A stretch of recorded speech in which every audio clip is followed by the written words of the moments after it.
Hello students. In last lecture, we studied the AC parallel circuit where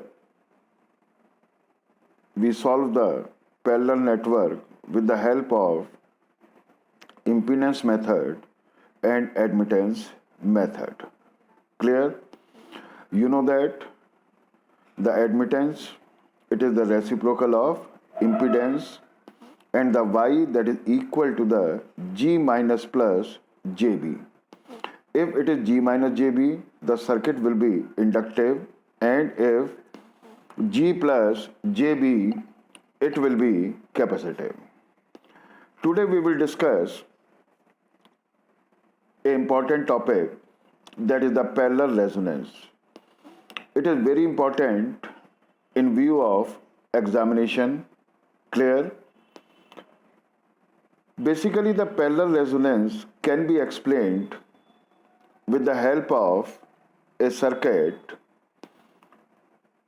in which there is two branch parallel circuit in which a coil is connected in parallel with a capacitor. It is also called the current resonant circuit. The condition of resonance occurs when the reactive component of circuit current is 0. Clear?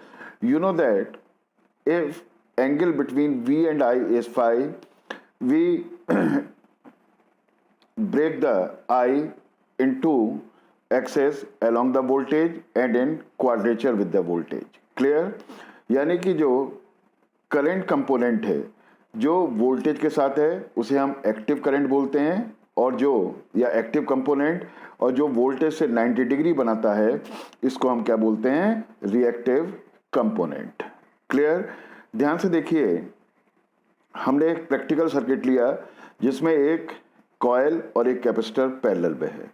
Coil क्या चीज़ है? It is an RL circuit and let the impedance is ZL is equal to R plus JXL. Clear? अगर हम ZL का mod निकालेंगे तो कितना आएगा? That will be under root of R square plus XL square and the phi L that is equal to the tan inverse XL upon R. Clear है? अब देखिए, now we will draw the voltage and current diagram. In this, you know that in parallel circuit, voltage is constant and it is taken on the reference. दिखा भी रखा है कि V को हमने किस पे लिया है? रेफरेंस पर. Clear? IL, it is the current through the coil, and you know that in coil or inductive circuit, current lags the voltage by angle phi L. Clear? Here the current through the capacitor is IC, which leads the voltage by angle 90 degree. Clear? तो IC समझ में आ रहा है, IL समझ में आ रहा है. अब हमने IL को क्या करा? दो पार्ट में रिजॉल्व किया. एक तो वोल्टेज के अलॉन्ग है, that is the IL cos phi L, और वोल्टेज से 90 डिग्री बना रहा है IL sin phi L. Clear? तो यहाँ पर जो रिएक्टिव कंपोनेंट है एक तो IC है और एक IL sin phi L है. क्लियर? तो नेट रिएक्टिव कंपोनेंट कितना हो जाएगा? That will be IC minus IL sin phi L is equal to 0. Clear? IC minus IL sin phi L ये रिएक्टिव कंपोनेंट है, and at resonance the reactive component is 0. तो हमने क्या ले लिया? IC that is IC minus IL sin phi L is equal to 0. You know that what is the value of the IC? That is the V upon XC. What is the value of the IL? That is the V upon ZL. And what is the sin phi L? That is equal to the XL upon ZL. यहाँ पर एक triangle बना रखा है. देखिए यहाँ पर tan phi L कितना था? XL upon R.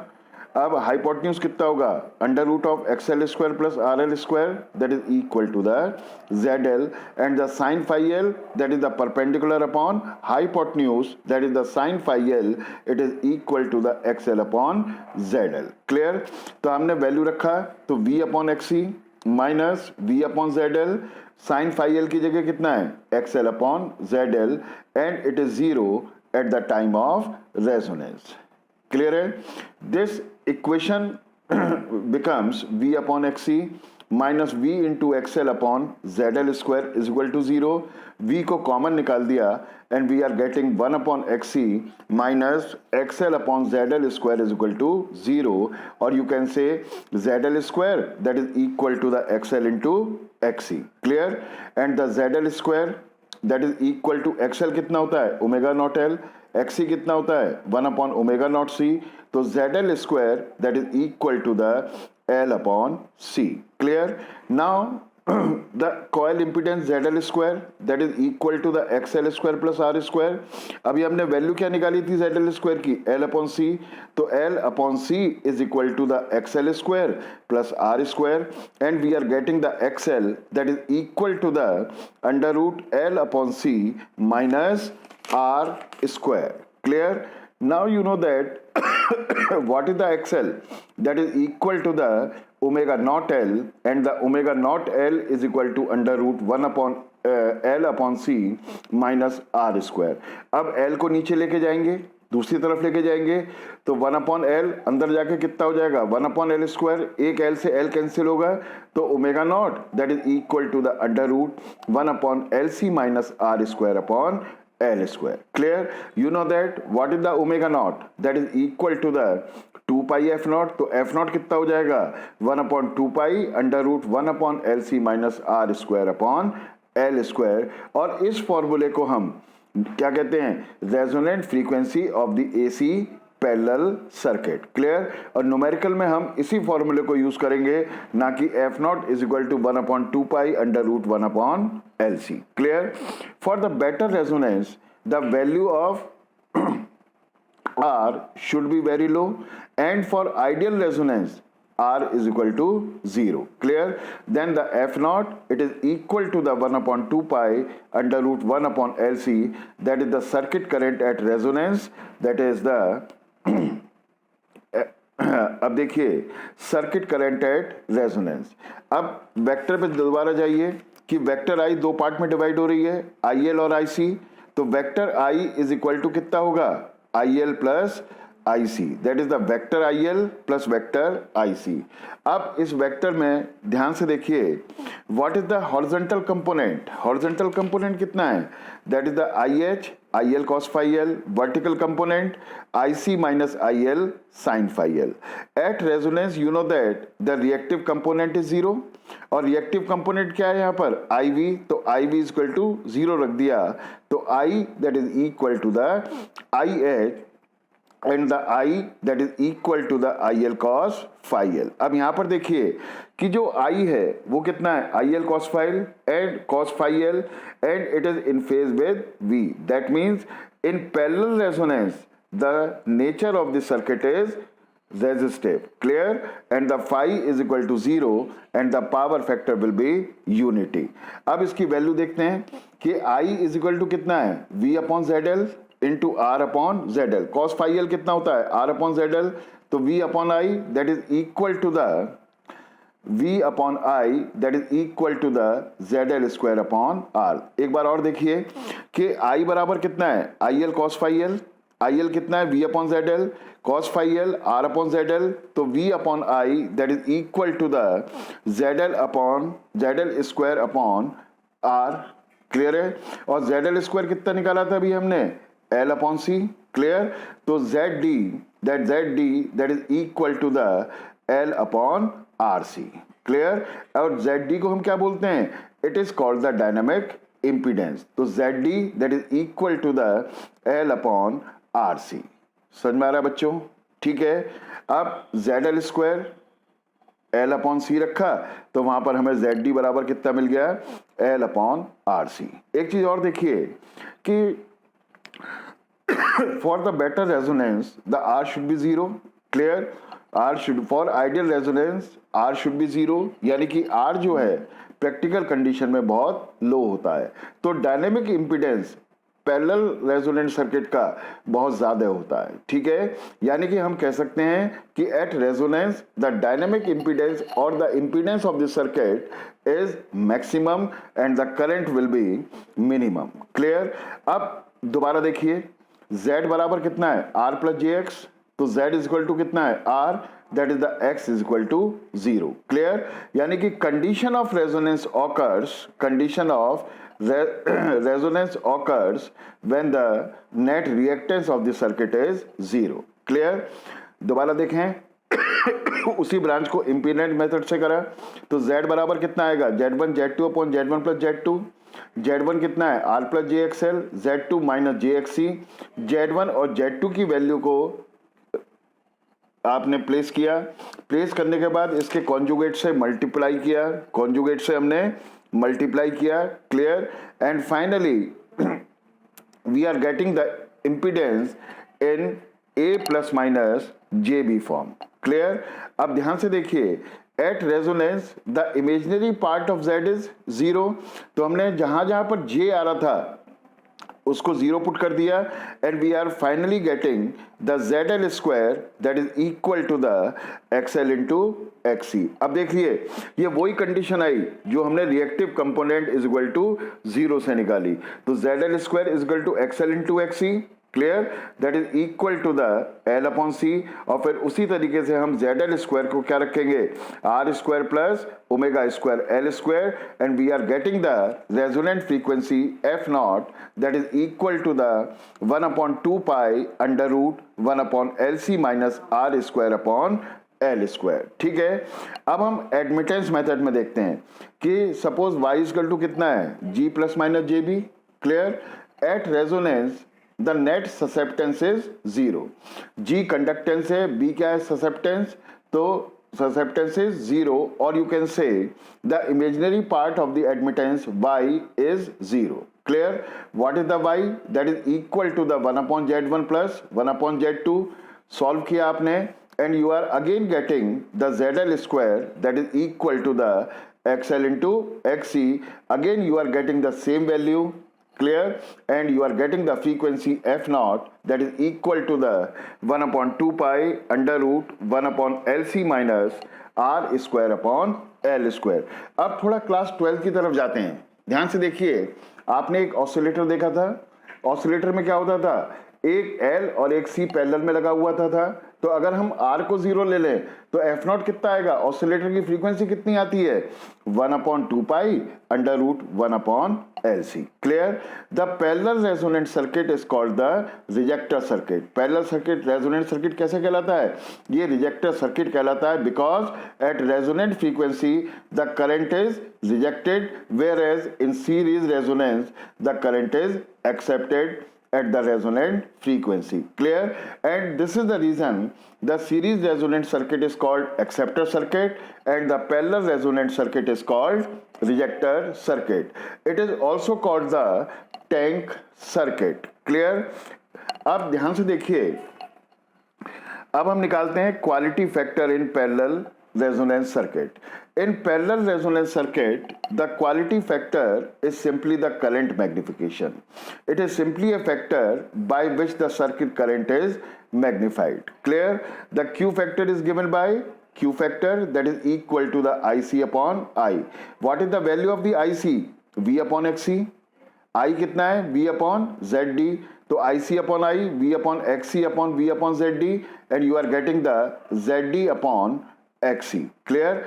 And what is the ZD? That is the L upon RC, and you are getting the Q that is equal to the L upon R dot omega naught and the Q that is equal to the 1 upon R under root L upon C, same as in the series. Clear? The Q factor can also be calculated by the vector diagram.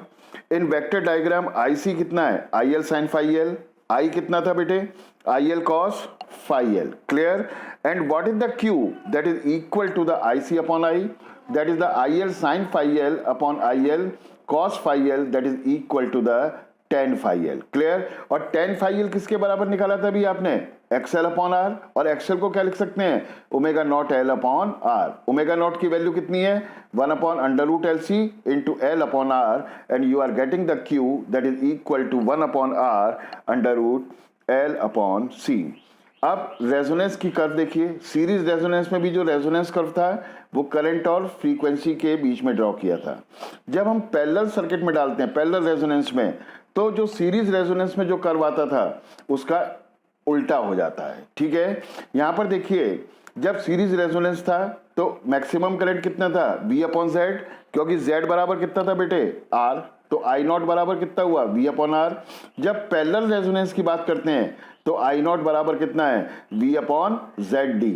Clear, that is equal to the VRC upon L, क्योंकि ZD की value कितनी है, L upon RC, तो RC ऊपर चला जाएगा। Clear, from the above circuit we conclude that, clear, in parallel resonance impedance ZT is maximum and at this point current is minimum.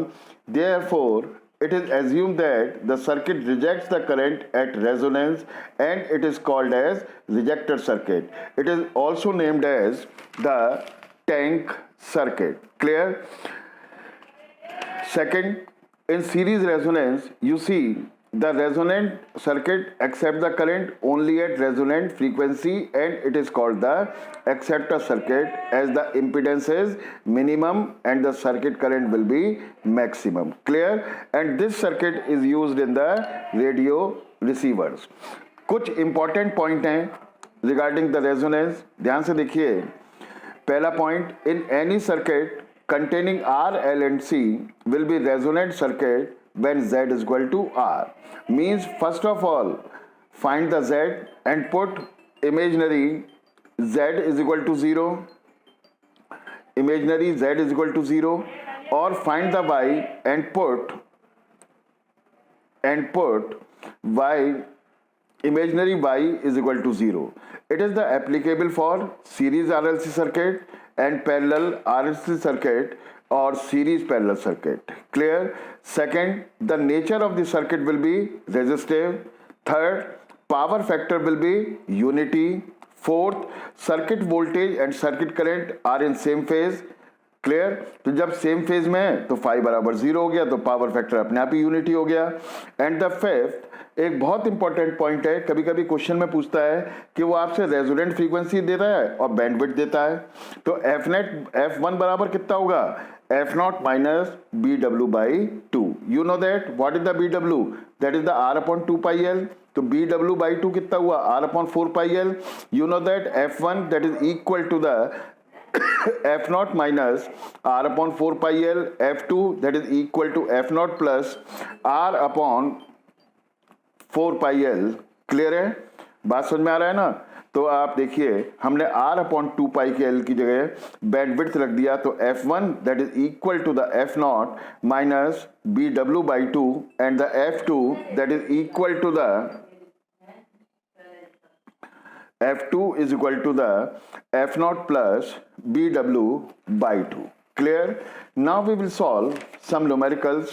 ध्यान से देखिए, पहला न्यूमेरिकल है determine the value of RC if the circuit is at resonance. अब यहां पर देखें, एक सर्किट है RL जिसमें R की वैल्यू 10 ओम है, XL की वैल्यू कितनी है 10 ओम, RL और 20 ओम का एक कैपेसिटर लगा हुआ है। 20 ओम का मतलब क्या है कि यहां पर कैपेसिटिव रिएक्टेंस दे रखा है, तो Z1 10 plus J10, Z2 RL minus J20, 1 upon Z is equal to 1 upon Z1 plus 1 upon Z2। तो आपने एडमिटेंस निकाला और एडमिटेंस के टाइम पर imaginary part of the Y is 0 and you are getting RL that is equal to 0। Clear? अब समझ में आ रहा है नहीं आ रहा है कि value of RL that is equal to 0। यहां पर एक और क्वेश्चन देखिए, सेम क्वेश्चन है, यहां पर RL दे रखा है, कैपेसिटर निकालना है। The calculate the value of C when the circuit is at resonance when the frequency is 1000 hertz. Also find the quality factor of each branch and circuit. अब ध्यान से देखो बच्चों, Z1 4 plus J8, Z2 5 minus JXC, 1 upon Z that is equal to 1 upon Z1 plus 1 upon Z2। उसके बाद आपने admittance Y is equal to Y1 plus Y2 and you are getting the Y in form of the complex form real plus J imaginary। अब resonance की condition पे क्या होगा, imaginary part of admittance is 0। Clear? And you are getting the XC that is equal to the 5 ohm। ठीक है, हमें क्या निकालना है, सी की वैल्यू। फ्रीक्वेंसी कितनी दे रखी है, 1000, क्लियर। फ्रीक्वेंसी कितनी दे रखी है, 1000, क्लियर। ध्यान से देखिए, एक्सी 5 ओम निकाल दिया था आपने, एक्सी बराबर 1/2 pi F C, frequency 1000 and you are getting the C is equal to 38.83 micro farad. अब आपको ध्यान से एक बार और देखिए कि अगर आरएल सर्किट है तब भी क्वालिटी फैक्टर कितना है, एक्सएल अपॉन आर। आरसी है तब भी क्वालिटी फैक्टर कितना है, एक्सी अपॉन आर। और अगर आरएलसी सर्किट है then it will be the 1/r under root L upon C, clear. तो quality factor of the RL कितना है, XL upon R, clear. XL कितना दे रखा है, 8 ओम, आर कितना दे रखा है, 4 ओम, तो 8/4 कितना हो जाएगा, 2, क्लियर। क्यू आर सी कितना है, XC upon R, that is equal to the 5/5। तो क्यू आर सी यानी कि आरसी ब्रांच का जो क्वालिटी फैक्टर है वो 1 हो जाएगा, क्लियर। अब आगे देखें, in the given parallel RLC circuit determine IR, IL, IC and ICA, ठीक है। यहां पर देखिए रेजिस्टेंस 500 ओम दिया है, L कितना दिया है, 1/40 हेनरी, IC 250 माइक्रो फेरेड, एक्सएल कितना हुआ, ओमेगा एल 400, देखिए अंडर रूट 2 कॉस 402, तो ओमेगा कितना है 400, तो एक्सएल 10 ओम आ गया। इसी तरह से एक्सी भी 10 ओम आ गया। आई बराबर कितना है, IR, IL बराबर कितना है, IC, I बराबर IL cos file, clear. ICL बराबर कितना है, 0, क्लियर। V बराबर कितना है, IR 500 root 2 cos 400t, clear. तो IR, क्लियर, I की वैल्यू निकाली आपने और उसमें मल्टीप्लाई कर दिया। IL कितना होगा, V upon XL 500 root 2 cos 400t minus π/2, ये वैल्यू आ गई IL की। इसी तरीके से हमने IC की वैल्यू कैलकुलेट कर ली, क्लियर। तो it is all about the resonant parallel circuit, यानी कि पैरेलल सर्किट अब समझ में आ रहा है ना। अब हमने कुछ न्यूमेरिकल भी कर लिए इसके ऊपर, ठीक है। यहाँ पर रेजोनेंस कर्व भी ड्रॉ कर लिया, क्वालिटी फैक्टर भी ड्रॉ कर लिया, तो सारी चीज आपको समझ में आ रही है। चलो, थैंक यू बच्चों।